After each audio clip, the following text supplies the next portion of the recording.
प्रशासन नेमकं करतंय काय? रस्त्याच्या मधोमध विजेच्या खांबांना अशा प्रकारे दोऱ्या बांधून ठेवल्या आहेत, ज्या साध्या डोळ्यांना दिसतही नाहीत.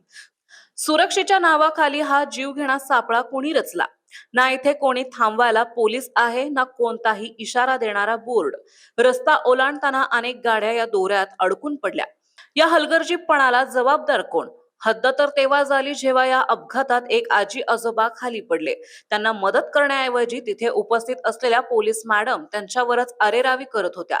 स्वतःची चूक मान्य करण्याऐवजी ज्येष्ठांचा अपमान करणे हे पोलिसांचं कर्तव्य आहे का? दोऱ्या का लावल्या होत्या याचं उत्तर कोणाकडेच नाही. पण हलगर्जीपणामुळे जर एखाद्याचा जीव गेला असता तर त्याची जबाबदारी पोलिसांनी घेतली असती का? सामान्यांवर रुबाब झाडण्यापेक्षा रस्त्यावरची सुरक्षा महत्वाची आहे, हे प्रशासन कधी समजून घेणार?